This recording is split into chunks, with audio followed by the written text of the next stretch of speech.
Private sector में काम करने वाले करोड़ों लोगों को झटका लग सकता है। ईपीएफओ के सेंट्रल बोर्ड ऑफ ट्रस्टीज की शुक्रवार को मीटिंग होगी, जिसमें फाइनेंशियल ईयर 2025 के लिए पीएफ पर इंटरेस्ट रेट का फैसला होगा। रिपोर्ट्स में बताया जा रहा है कि पीएफ के लिए ब्याज दर में कटौती की जा सकती है। वजह है कि स्टॉक मार्केट और बॉन्ड यील्ड से ईपीएफओ की कमाई में गिरावट आई है। साथ ही ज्यादा से ज्यादा दावों का सेटलमेंट भी किया गया है। पिछली बार रेट को बढ़ाकर 8.25% किया गया था।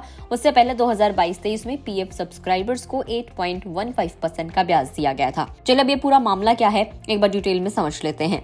ईपीएफओ के बोर्ड की इन्वेस्टमेंट कमेटी की पिछले हफ्ते बैठक हुई थी। इसमें ईपीएफओ के इनकम और एक्सपेंडिचर प्रोफाइल पर चर्चा हुई ताकि बोर्ड को ईपीएफ इंटरेस्ट रेट की सिफारिश की जा सके।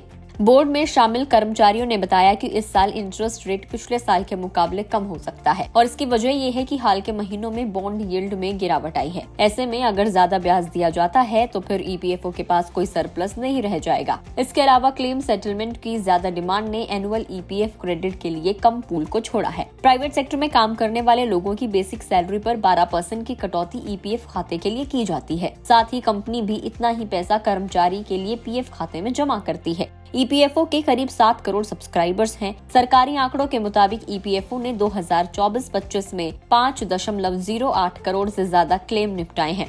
इन क्लेम्स की कुल अमाउंट 2.05 लाख करोड़ रुपीस रही है। 2023-24 में 4.45 मिलियन क्लेम्स निपटाए गए थे, जिनकी कुल वैल्यू 1.82 लाख करोड़ रुपीस थी। मतलब इस साल लोगों ने अपने पीएफ अकाउंट से ज्यादा पैसा निकाला है। साथ ही स्टॉक मार्केट और बॉन्ड से ईपीएफओ को कम कमाई हुई है। अगर हम ईपीएफओ के ब्याज दरों की बात करें तो 1952-53 में ईपीएफओ की ब्याज दर 3% थी। धीरे धीरे बढ़ते हुए 1989-1990 में ये 12% तक पहुंच गई, जो कि अब तक की सबसे ज्यादा ब्याज दर थी।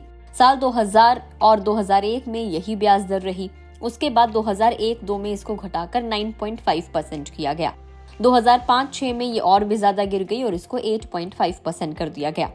2010 और 11 में ब्याज दर को बढ़ाकर 9.50% किया गया, लेकिन 2011-12 में इसे फिर से घटाकर 8.25% किया गया और उसके बाद ये सबसे कम 2021-22 में रही 8.10%। तो अब देखने वाली बात ये होगी कि अब जब कल मीटिंग होती है तो ब्याज दरों को और भी कितना ज्यादा कम किया जाता है। यानी कि आपके ईपीएफओ पर जो आपको इंटरेस्ट मिलता था अब वो कम हो जाएगा, यानी कि जो आपकी अमाउंट है आपके पीएफ अकाउंट में वो भी कम हो जाएगी क्योंकि ब्याज कम मिलेगा। वीडियो में इतना ही। जानकारी कैसी लगी कमेंट करके जरूर बताएं। अगर आप इस वीडियो को फेसबुक पर देख रहे हैं तो फेसबुक पेज को लाइक करें। यूट्यूब पर देख रहे हैं तो गुड रिटर्न्स के यूट्यूब चैनल को सब्सक्राइब करना ना भूलें।